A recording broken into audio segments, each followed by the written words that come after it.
বিশ্বাস আর অবিশ্বাসের দ্বন্দ্বে যখন সাধারণ মানুষ ভুগছে, তখন আমরা কুতুববাগ দরবার শরীফের পীর সাহেবের মুখোমুখি হলে তার জবাব ছিল এমনটাই। 21 টেলিভিশনের সাংবাদিক তানভীর এসেছিল এবং আপনার এই দরবার শরীফে আপনার সাথে দেখা করতে এসে তার ক্যামেরা থেকে ক্যাসেট তুলে রেখে দেওয়া হয়েছে এবং তার ক্যামেরাম্যানকে লাঞ্ছিত করা হয়েছে। না, লাঞ্ছিত করছে এই কথা আমি শুনি না, তবে ক্যাসেট রাখছে এরা বলে, এটা আমি শুনছি। বলা হচ্ছে যে আপনার প্রচুর শক্তিধর এবং প্রভাবশালী মানুষের সাথে পরিচয় আছে, যার সুবাদে আপনি অনেক রকমের অবৈধ সুযোগ নিচ্ছেন। আপনি জামাত ইসলাম বলেন, বিএনপি বলেন, আওয়ামী লীগ বলেন, জাতীয় পার্টি বলেন, আরো অনেক পার্টি আছে, সকল পার্টির প্রধানরা, সকল পার্টির নেতা কর্মীরা আমার কাছে মুরিদ আছে। তো আমি তাদেরকে যে প্রভাব খাটে এরকম কোনো কথা, এরকম কিছু দেখাতে পারবে না। যেমন সামনের পার্কের কথা বলা হচ্ছে, ওরস শরীফে আপনি 3 দিনের পারমিশন নিয়ে প্রায় 1 মাস ব্যবহার করেছেন।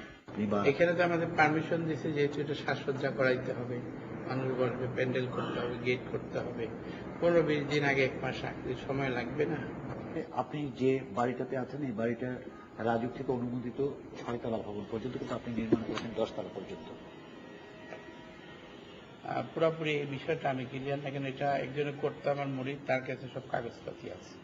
আপনার এক মুরিদ, সে আপনার কাছে এসেছিল এবং জমি কাকরাইলে তার বিক্রি করে দেওয়ার জন্য আপনি তাকে 6 মাস এখানে রেখে পাওয়ার অফ অ্যাটর্নি নিয়ে ডেস্টিনি গ্রুপের কাছে বিক্রি করে দিয়েছেন 16 কোটি টাকা, কিংবা তার চেয়ে কিছু বেশি।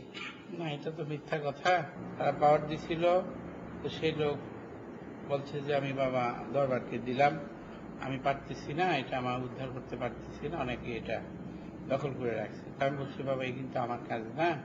উনি বলছে বাবা একটু করলে উপকার হয় আমার। তো আমি বাবুকে পাওয়ার দিছি, পরে আবার তার পাওয়ারটাকে ফেরত দিছি, সেই নিজে থেকে বিক্রি করছে।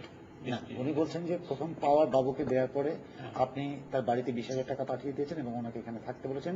পরবর্তীতে ওনাকে 3 লক্ষ টাকা দিয়ে আপনি ডেস্টিনি গ্রুপের সামনে ওনাকে ডেকে বলেছেন যে বাবা ওই আগে যে পাওয়ার দিয়েছিলেন ওটা হবে না, এবার আপনারা ওনাকে আনেন, ওনাকে যে লোক বলছে শরীফুল হক চিশতি, তাকে আনেন, আনলেই সত্য কথাটা বাবা বাইরে হবে। আমি আপনাকে সেটা প্রুফ করে দেব। আপনি বলছেন যে এই জমির ব্যাপারটা যে ভদ্রলোক বলেছেন এটা মিথ্যা। আমরা এই ভদ্রলোককে একটু ফোন করি, আপনি শোনেন উনি কি বলে।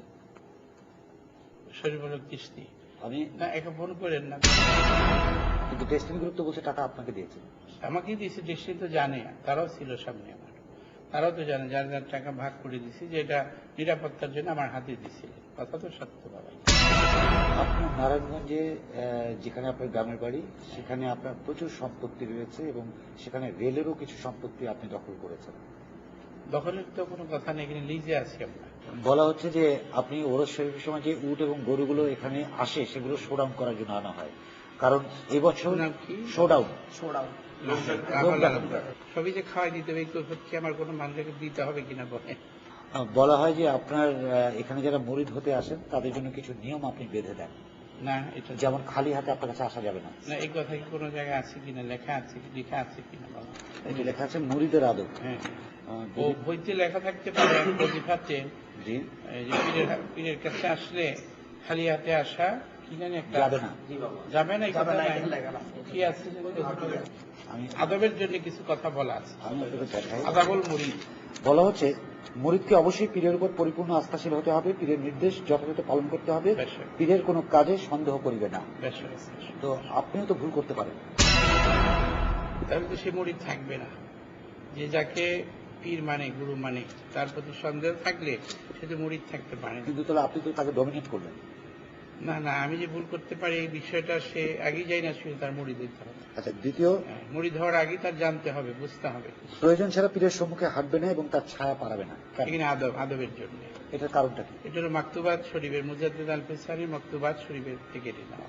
আচ্ছা, পীরের কাছ থেকে বিদায় নেওয়ার সময় সম্মুখ দিক দিয়ে বিদায় নেবে, মানে পিছন দিয়ে যাওয়া যাবে না। ওটা একটা আদবের জন্য। কিন্তু আমরা যতদূর জানি মানুষ সামনের দিকে হাঁটে, শয়তান পেছনে হাঁটে। তাহার অজুর গোসলের জায়গায় অজু গোসল করিবে না, এটা আদব। এটাকে বৈষম্য হয়ে গেল না? মানে ইসলাম কিন্তু বলেছে মানুষের মধ্যে কোনো বিভেদ নেই। না, পীর মুরিদের ব্যাপার এখানে রসুল বলছে, রসুলের সঙ্গে সাহাবার এইভাবে আদব করছে। আচ্ছা, কিছুদিনের জন্য হলেও জান মাল দিয়ে পীরের খেদমত করিবে মুরিদের জন্য। কেন? আদবের জন্য, শিখার জন্য। জান মাল দিয়ে দেবো? হ্যাঁ, বাইয়াতের কথা আছে তো, বাইয়াতের তো বিক্রি হওয়া। না না না, এখানেই শেষ নয়, দরবারের ভেতরেই তিনি বিশেষ অতিথিশালা বানিয়েছেন, যার নাম দিয়েছেন বেহেশতের নামে, জান্নাতুল মাওয়া। এটা তো দায়রায় জান্নাতুল মাওয়া। জান্নাতুল মাওয়া। এই পাশটা কি? এই যে এখানে এটা বাবা তো অনেককে এখানে নসিব পানি পেশ করার পরে একটু রেস্ট নেওয়ার জন্য এখানে বসে, এবং অনেককে নসিহত বাণী পেশ করে এখান থেকে সাক্ষাৎ করে বাবার সাথে। যেমন আপনি আসলেন, আপনার সাথে কথা আছে, বাবার ব্যক্তিগত আলাপ থাকতে পারে। বাবা বসে এখানে মানে সাক্ষাতে, ব্যক্তিগতভাবে এখানে বসে। ব্যক্তিগত আবার সবাইকে আবার সরাসরি সাক্ষাতে ইবাদতের জন্য। এবং এখানে বাবা রিয়াজত, মোরাকাবা, মুশাহিদা করে। পার্থিব জগতে সকল মোহমায়া ত্যাগ করেই যুগে যুগে মহামানবগণ বিলাসহীন জীবনযাপন করেছিলেন। অথচ এই কুতুববাগ দরবার শরীফের পীর সাহেব যে গাড়িতে চলেন তার মূল্য কম করে হলেও কোটি টাকার ঊর্ধ্বে।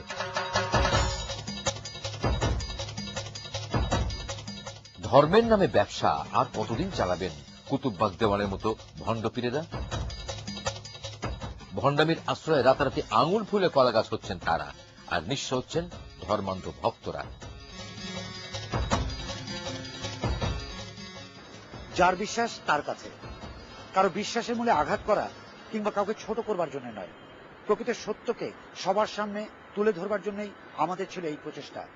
যদি কেউ কষ্ট পেয়ে থাকেন আমাদের ক্ষমা করবেন। আমরা করজোরে ক্ষমা চেয়ে নিচ্ছি। আমাদের কাছে সহস্র আবেদন আসে, অভিযোগ আসে।